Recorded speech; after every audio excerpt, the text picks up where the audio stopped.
Vamos lá, primeira dúvida dela, se os peritos precisam acompanhar a necrópsia. Olha, quem tem competência jurídica, legal, funcional para realizar a necrópsia? O perito médico. Aí eu acho que você me pergunta com relação aos peritos criminais, que é o que eu sou, é o meu cargo, né? Eu analiso cenas de crimes. Se eles precisam acompanhar a necrópsia, precisar, não precisa, mas muitas vezes é importante que o perito criminal acompanhe. Por quê? Veja, quando a gente está num local de crime, a gente tem que falar sobre a dinâmica daquele fato. É uma das funções da perícia de local de crime, a dinâmica, como aquele evento aconteceu. A autoria também é um outro, que instrumento foi utilizado e a análise perinecroscópica do cadáver, que é a análise externa, pode te informar sobre isso, que tipo de objeto foi usado, de que forma foi utilizada. Veja, o trajeto, falo sobre isso, a diferença trajeto e trajetória. Se você é concurseiro, você tem que saber essa diferença. Então, o trajeto, que é justamente o percurso que o objeto faz no interior do corpo da vítima, como um projétil de arma de fogo, por exemplo. Você só vai saber na necrópsia se aquele trajeto é ascendente ou se ele é descendente, e isso tem um impacto muito forte na dinâmica do fato. A vítima estava em que posição em relação ao tirador, por exemplo. Outra coisa, muitas vezes você não consegue, por o ambiente estar muito escuro, pelo sangue estar seco, por o cadáver já estar putrefeito em local, né? Putrefeito é decomposto, avançado estado de decomposição. Você não consegue observar as bordas dessa ferida, então você não consegue identificar de forma certeira e precisa que tipo de lesão é essa. Logo, que tipo de objeto a causou? Cada tipo de instrumento, ele gera um tipo de lesão. Mas, concurseiro, você não pode relacionar apenas um tipo de lesão, um tipo de objeto, né? Porque dependendo da forma em que é empregada, o mesmo objeto pode gerar vários tipos de lesões. Por exemplo, uma faca pode gerar uma lesão unicamente incisa, pode gerar também uma lesão mista do tipo pérfuro-incisa, pode gerar uma lesão contundente se você usar o cabo, entendeu? Bom, então é interessante que os peritos de local muitas vezes acompanham a necrópsia para tirar dúvidas, para poder orientá-lo em toda a descrição de como aquele fato aconteceu, fora outras dúvidas.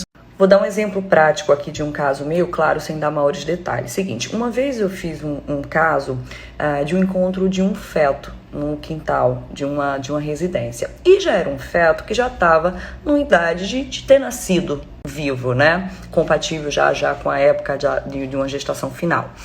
E ele tinha múltiplas fraturas no crânio.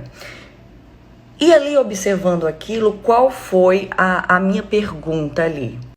Aquelas lesões tinham sido produzidas já com ele morto, por exemplo, foi abortado, nasceu morto e jogado pelo muro, porque essa foi a dinâmica, né? Jogado pelo muro e aí fraturou o crânio com isso.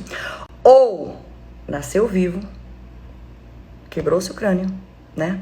E o jogou, ou nasceu vivo, o jogou com isso, quebrou o crânio, né, sei lá qual motivo que leva uma mãe a fazer isso, não sei, não é meu papel falar sobre isso. Meu papel é falar o que aconteceu, como aconteceu, quando aconteceu e quem o fez, quando assim for possível. Então, olha o impacto jurídico que tinha essa minha resposta sobre a dinâmica do fato. Se eu dissesse que foi um aborto, que ele já nasceu morto, a gente estava diante de um fato jurídico específico. Mas se eu falo que ele nasceu vivo e ele foi morto depois por essa fratura de crânio, né? Não que a fratura de crânio foi causada já em morte, mas em vida, eu passo para uma outra tipificação penal, que é o infanticídio. Então, olha a importância da perícia para isso.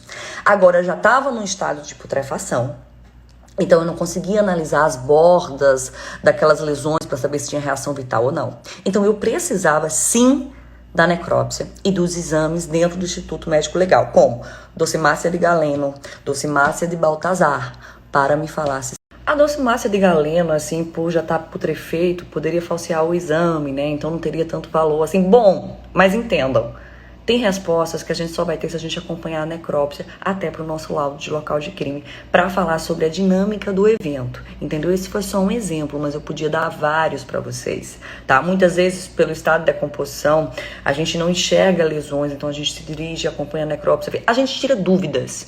Ó, eu tô com dúvida de como foi isso aqui, esse golpe foi de que forma, foi de cima para baixo, foi de baixo para cima, que posição, e na necrópsia a gente pode esclarecer tudo isso, tá? De uma maneira mais rápida e eu conversando ali com o médico na hora, esclarecendo todas as dúvidas que forem surgindo, entendeu?